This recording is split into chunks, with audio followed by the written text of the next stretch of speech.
तो क्या हाल है मेरे नए दर्शकों, मैं तुम्हारा भाई ड्रैकलिन। आज हम लोग बात करने वाले कंगना रनौत के बारे में। तो कंगना रनौत को सीजेपी के spokes person Vishal Dadlani and Rakhi Sawant roast किए, जिसके बाद उनके तरफ से भी रिप्लाई आया। जहाँ गाइस कल मैंने आप लोगों को दिखा दी कैसे कंगना रनौत ने जेन जी प्रोटेस्टर्स को स्लैम किया है, जो कि पॉलिटिशियंस एंड प्राइम मिनिस्टर के खिलाफ गालियां वगैरह दे रहे थे ड्यूरिंग द प्रोटेस्ट। वेल उसके बाद कंगना अपने स्टोरी में यंग वुमेन को भी स्लैम करते हुए कही कि आजकल एक नया जनरेशन आ गया of so called westernized Indian women, मैं इन्हें जनरेशन गटर बुलाती हूँ। Some of them have nothing to offer to the system. वो लोग स्टडीज में भी अच्छे नहीं है, बट दे आर सो अगली एंड करप्ट कि वो अच्छे होम मेकर्स भी नहीं बन सकते। बस प्राउडली अपने फ्रीडम को फ्लॉन्ट करते रहते हैं बाय हैविंग ड्रग्स और ड्रिंक्स, या फिर endless body counts and shamelessly अपने पेरेंट्स के पैसों पे ये जीते। बिना इंडिपेंडेंट हुए ये लोग को इंडिपेंडेंट लाइफ जीना। वेल इन रिमार्क्स को स्लैम करते हुए सीजेपी के स्पोक्स पर्सन सौरभ दास ने स्टेटमेंट दिया कि उनके खुद के पार्टी मेंबर्स जब उन्हें सीरियसली नहीं लेते, हम लोग क्यों सीरियसली ले। आई डोंट थिंक कोई भी person from the younger generation उन्हें सीरियसली लेते। फिर एक और इंटरव्यू में उन्होंने कहा कि ये सब वर्ड्स जो वो बोल रही है ना, it does not come from a mentally stable person. फिर विशाल ददलानी भी कंगना के खिलाफ ये पोस्ट डाले, बैड लैंग्वेज, तुम बच्चों को स्ट्रीट्स में मारते हो, रॉक्स फेंकते हो उनके ऊपर एंड ब्लेम डालते हो उन पर पैलेट गन्स मारे, टीयर गैसेस फेंके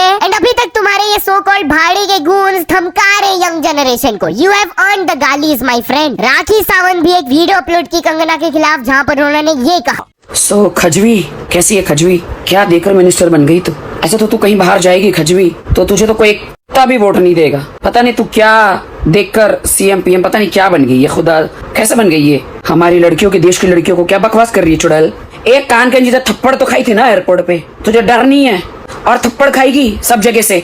तो मेरी लड़कियों, मेरे देश की लड़कियों के साथ क्या बकवास कर रही है। जेड सिक्योरिटी तुझे दे दी है, जेड सिक्योरिटी के भरोसे तेरे पिछवाड़े में दम है ना, अकेली घूम, तब तुझे पता चलेगा देश की ताकत, देश के बच्चों की ताकत, देश के लोगों की ताकत। अपना चरित्र देख, बॉलीवुड में क्या क्या करी है, किस किस के साथ रही है, कितने कितने साल, कहाँ मुंह का किया है। ये पूरे कंट्रोवर्सी को एड्रेस करते हुए कंगना रनौत की तरफ से क्या स्टेटमेंट आया आप लोग सुन सकते हो। मैंने कुछ प्रोटेस्टर्स को जो कि गटर छाप, अनैतिक, अश्लील बिहेवियर सड़क पर बच्चों के सामने, बुजुर्गों के सामने, महिलाओं के सामने डिस्प्ले कर रहे थे, उसको नॉर्मलाइज करने से मना किया है कि we do not accept this in this society. तो मीडिया जो है मेरे खिलाफ गैंग अप कर रही है और ये नहीं बताएगी कि देश के जेनजी जो हमें इतनी ऊंचाइयों पे लेके जा रहे हैं। नीट के छात्रों को मैंने खुद स्वयं जो है कितनी बधाई दी और मैं देख रही हूँ कि कुछ फेमिनिस्ट जो हैं वो एंकर्स कह लीजिए पूरे एक बुलेटिन कर रहे हैं और मुझे सिखा रहे हैं कि Kangana, why should these women have the burden of dignity और डिसिप्लिन। एक्सक्यूज मी, क्या आप अपनी बेटी को ऐसा सिखाएंगे? डिसिप्लिन में रहना या मर्यादाओं में रहना कोई चॉइस नहीं है। अगर आपको समाज में रहना है और संविधान के हिसाब से आपको चलना पड़ेगा। प्रधानमंत्री जी से जो है उनके साथ में कितने लोगों की भावना है, कोई उनको लीडर मानता है, कोई उनको दोस्त मानता है, कोई उनको परिवारजन मानता है, कोई उनको भगवान मानता है। उसी तरह से आप किसी की फीलिंग्स हर्ट नहीं कर सकते हैं। ये कोई कूल बनना नहीं है, ये एक बेसिक सिविक सेंस है और अगर आपको ये नहीं आती है तो आपको सीखना पड़ेगा। एनीवेज अब हम लोग बात कर लेते हैं सीजेपी सेलिब्रेशन के बारे में। तो क्या सोनम वांगचुक सीजेपी के पार्टी सेलिब्रेशन से खुश नहीं है? बल्कि जैसे ही सीजेपी का प्रोटेस्ट सक्सेसफुल रहा था, वो लोग पार्टी किए थे, सब लोग डांस वगैरह कर रहे थे। कुछ क्लिप्स बाहर आए जिसके बाद उन्हें क्रिटिसाइज किया जा रहा था कि भाई जो स्टूडेंट्स की जान चली गई है वही आपका मेन मोटिव था, राइट? एंड आप ऐसे सीरियस सिचुएशन को लेकर पार्टी वगैरह कर रहे हो। सौरभ दास उन्होंने रिस्पॉन्ड करके कहा था कि यही तो हमें करंट गवर्नमेंट को समझाना है कि यंगर जनरेशन प्रोटेस्ट कर सकते हैं while dancing, while sipping a cold coffee. Previous generation जैसा थिंकिंग नहीं है हमारा। We are confident, creative, resilient and impossible to stereotype. तुम अंकल्स कंप्लेन करते रहो, हम अपना काम करते रहेंगे। सोनम वांगचुक भी ये सेलिब्रेशंस को लेकर एक मैसेज दिए कि victory should also have humility. हम लोग को मेक श्योर करना चाहिए कि एटलीस्ट किसी का फीलिंग्स हर्ट ना हो। एनीवेज अब हम लोग बात कर लेते हैं अभिजीत दीपके के बारे में। तो अभिजीत दीपके ने गवर्नमेंट एंड पुलिस को ये वार्निंग दे दिया। यस, उन्होंने आज एक वीडियो पोस्ट किया जहाँ पर उन्होंने ये मैसेज दिया।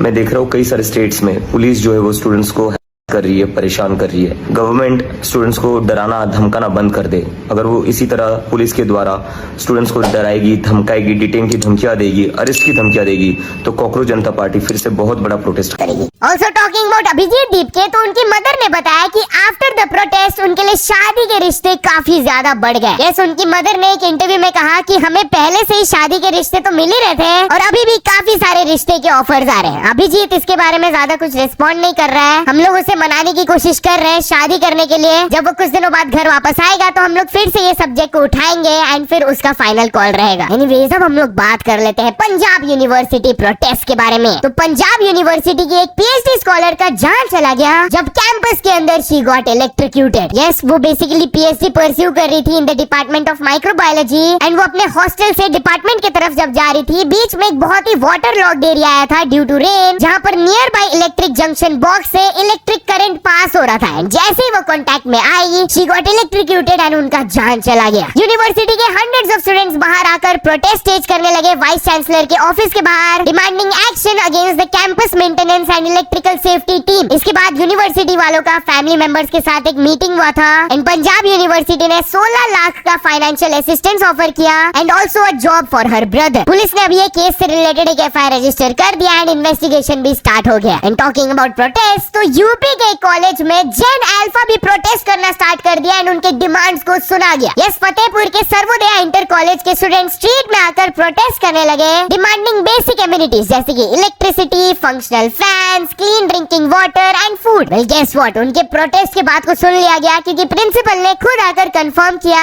कि हर क्लासरूम में वो 4 फैंस इंस्टॉल करवाएंगे, water cooler and meals provide किया जाएगा as per the menu. And उन्होंने ये भी नोट किया कि कुछ स्टूडेंट्स गए थे जंतर मंतर में प्रोटेस्ट करने, शायद से वहीं से सीख के आए ये लोग। एनीवेज, अब हम लोग बात कर लेते हैं एक बहुत ही अनएक्सपेक्टेड चीज के बारे में। तो गाइस, इंस्टाग्राम में आपने डेफिनेटली ये वाला वायरल मीम देखा होगा जहाँ पर एक पर्सन चाचा के पास जाकर बोलने लगते हैं, चाचा वास्ते गुने हुई है। आपने देखा ही होगा यार, बहुत वायरल हुआ ये। वेल गेस व्हाट, अब ये मीम को पार्लियामेंट में भी डिस्कस किया गया। दीपेंद्र सिंह हुडा जो कि लोकसभा के एक मेंबर है, वो पार्लियामेंट में जब बात कर रहे थे अबाउट दी जेनजी, तो उन्होंने कहा था ये जेनजी जिनके जबान पे शहीद भगत सिंह का इनकलाब जिंदाबाद का नारा था और जब वो कभी आपसे टकराते थे तो दूसरा नारा देते थे, वास्ते गुने हुई है। आपको समझ नहीं आया तो घर जाके गूगल में सर्च कर लेना। और वो इतने प्यार से खूबसूरत तरीके से इस्तीफा मांगे थे, कुच्चू पुच्चू इस्तीफा दे दो। कमेंट्स में आप लोग देख सकते हो, लोग बिलीव नहीं कर पा रहे थे कि पार्लियामेंट में ये सब बोला गया। एनीवेज, टॉकिंग अबाउट प्रोटेस्ट, तो पाकिस्तान ऑक्यूपाइड कश्मीर में प्रोटेस्ट के दौरान 80 से भी ज्यादा प्रोटेस्टर्स को जान से मार दिया गया by the military crackdown over there. Yes, June 5 से कंटिन्यूअसली ये प्रोटेस्ट वगैरह चल रहा है। लास्ट 24 घंटे में ये और भी ज्यादा एस्केलेट हो गया जब अप्रोक्सीमेटली 20 लोगों की जान चली गई। ओपन फायर किया गया प्रोटेस्टर्स के ऊपर। एक पाकिस्तानी कंटेंट क्रिएटर इस सिचुएशन को एक्सप्लेन करते हुए वीडियो बनाया, आप लोग सुन सकते हो। कश्मीर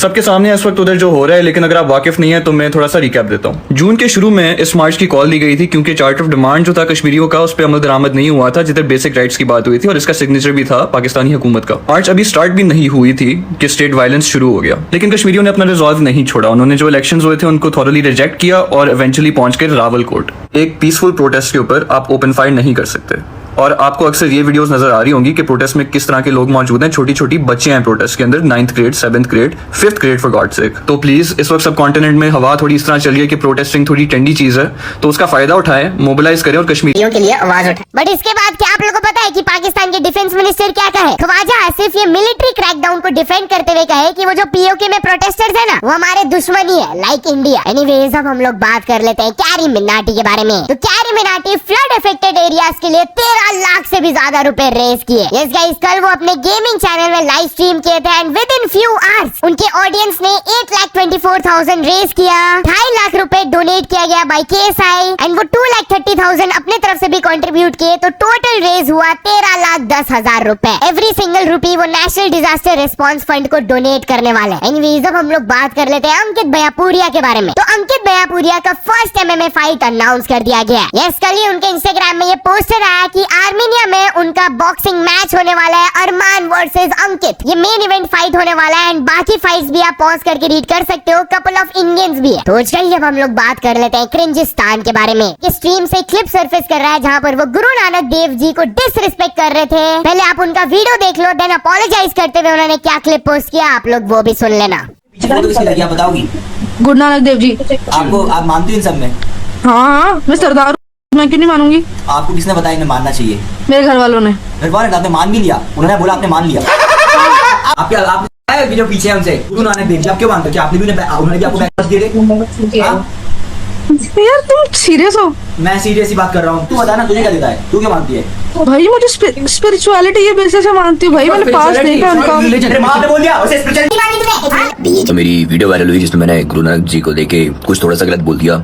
उसके बारे में मैं ये कहना चाहूंगा कि मुझे बिल्कुल भी उस टाइम पर पता नहीं था कि ज्ञान नहीं था। मुझे अगर ज्ञान होता तो मैं बिल्कुल भी ऐसी चीज नहीं बोलता। इसलिए मैं क्षमा चाहता हूँ लोगों से, जिन लोगों को भी मैंने, जिनके भी सेंटीमेंट्स मैंने हर्ट करे हैं, पीसफुल लोग जिनका मैंने सेंटीमेंट्स हर्ट करे हैं, मैं उनसे माफी चाहता हूँ। अदरवाइज मुझे अगर पता होता, ज्ञान होता मुझे इस बारे में थोड़ा सा भी, तो मैं ऐसी चीज बिल्कुल नहीं किया था। एनीवेज अब हम लोग बात कर लेते हैं रणबीर कपूर के बारे में। तो रणबीर कपूर को जो लॉर्ड राम प्ले करने के लिए क्रिटिसिज्म मिल रहा है, फाइनली इस चीज पर वो रिप्लाई दिए। यस, ये डिबेट जो चल रहा है, क्या Ranbir lord Ram role play करने के लिए सही एक्टर है या नहीं, इस चीज पर वो रिस्पॉन्ड करते हुए कहे कि सभी लोग रामायण देखे एंड सबका अपना ओन इंटरप्रिटेशन होता है लॉर्ड राम का। उनका कोई एक फिक्स्ड फेस नहीं है, इसीलिए कुछ लोगों को लगता होगा मैं रॉन्ग कास्टिंग हूँ एंड कुछ लोगों को लग रहा है कि मैं राइट कास्टिंग हूँ। बट अगर ऑनेस्टली बताऊं तो राम जी का कोई राइट कास्टिंग है ही नहीं। सिर्फ वही एक्टर उनका रोल प्ले कर सकता है जिनका राइट इंटेंशंस एंड जिनका बिलीव्स एंड फेथ है in the journey of Lord Ram. Anyways अब हम लोग बात कर लेते हैं इलॉन मस्क के बारे में। तो क्या इलॉन मस्क अपने hundreds of billions of dollars का फॉर्च्यून सब डोनेट कर देंगे? वेल गाइस, रिसेंटली एक इंटरव्यू के दौरान वो स्टेटमेंट दिए थे कि by the year 2036 money matter ही नहीं करेगा, क्योंकि एआई एंड रोबोट सबके डिमांड्स को ऐसे सप्लाई कर देंगे कि पैसा का जरूरत ही नहीं रहेगा। वेल, उनके स्टेटमेंट पर रिप्लाई देते हुए एक नोबेल प्राइज विनर इकोनॉमिस्ट ने ये ट्वीट किया कि मैं इलॉन से एक प्लेज करना चाहता हूँ। आपको लगता है कि by the year 2036 money matter नहीं करेगा, राइट? तो आप अप्रोक्सीमेटली अपने $1 ट्रिलियन को चैरिटी में डोनेट कर देना। अगर आप एआई एंड टेक्नोलॉजी पे इतना ज्यादा बिलीव करते हो तो उसे प्रूव करके दिखाओ। And guess what, Elon Musk ये प्लेज को काइंड ऑफ अग्री करते हुए कहे I am actually going to do something along these lines. मैं ये जेन्युइनली करने वाला हूं। तो चलिए अब हम लोग बात कर लेते हैं मिस्टर बीस्ट के बारे में। तो क्या मिस्टर बीस्ट का फाइनली $1 बिलियन नेटवर्थ रिवील हो गया? वेल गाइस, मिस्टर बीस्ट अमीर तो है बट कितने अमीर किसी को एग्जैक्टली नहीं पता है। But guess what, according to recent court document जहाँ पर पब्लिकली पूरा कंपनी का इक्विटी दिखाया गया था, वहाँ पर इट वाज मेंशन्ड कि मिस्टर बीस्ट 51.6% ओन करते हैं of Beast Industries which is valued at approximately $2.7 billion. तो ये है उनका current net worth according to the reports. Anyways अब हम लोग बात कर लेते हैं एक पार्सल चोर के बारे में। तो एक कस्टमर को जब फेक वेबसाइट से फेक प्रोडक्ट दे दिया गया, वो अपना गुस्सा डिलीवरी वाले पर निकालने लगे जिनका कोई गलती भी नहीं है। यस, लिटरली ये डिलीवरी वाले ने वीडियो बनाकर दिखाया कि एक कस्टमर को एक फेक प्रोडक्ट मिल गया था, तो वो क्या करने लगे कि डिलीवरी बॉय का जो बाकी सामान था वो चुरा कर घर में ले जाने लगे, बोलते हुए कि जब तक मेरे को रियल प्रोडक्ट नहीं मिलेगा मैं वापस नहीं करूंगा। आप लोग देख सकते हो। ये भैया हम पार्सल नहीं ले रहे और पेमेंट नहीं कर रहे भैया, पेमेंट ले और पार्सल उठा के ले जा रहे कुछ सामान, क्योंकि ये डुप्लीकेट है। पैसे मैंने तुम्हारे को दिए, तुम मेरे को वापस करो भैया। मैं तुम्हें पैसे वापस दे रहा हूँ, तुम्हारा सामान वापस भैया अपने पार्सल मिसिंग होता है, मैं जिम्मेदारी, ये भैया जिम्मेदार है। हाँ जिम्मेदार है, सारी चीजों की जिम्मेदार है। मैं तुम्हें 50 का वो ले लूंगा। ये देख, पैसे मेरा दो, आप ना ले लो जो लेना है, मैं तुम्हारी सारी चीजें निकाल के ले आ रहा हूँ। एनीवेज अब हम लोग बात कर लेते हैं एक शॉकिंग वायरल वीडियो के बारे में। तो एक कोरियन टूरिस्ट को जब ताजमहल में मंकी ने काट दिया तो गेस व्हाट, 1 घंटे तक एम्बुलेंस भी उधर नहीं आया। यस, ये वीडियो में वो बहुत ज्यादा पेन में लग रही थी। साउथ कोरियन टूरिस्ट को जब मंकी ने काट लिया था, एम्बुलेंस में भी डिले होने लगा। According to some online reports, archaeological survey of India ने इन्फॉर्म कर दिया था हेल्थ डिपार्टमेंट को कि इनको हेल्प चाहिए, बट एम्बुलेंस 1 घंटे के बाद स्पॉट में आया था। हाँ, उन्हें इनिशियल फर्स्ट एड तो दे दिया गया था by the primary health centre at Taj Mahal complex, but ambulance late आने की वजह से लोग आवाज उठा रहे हैं कि भाई इतना बेसिक इम्यूनिटीज भी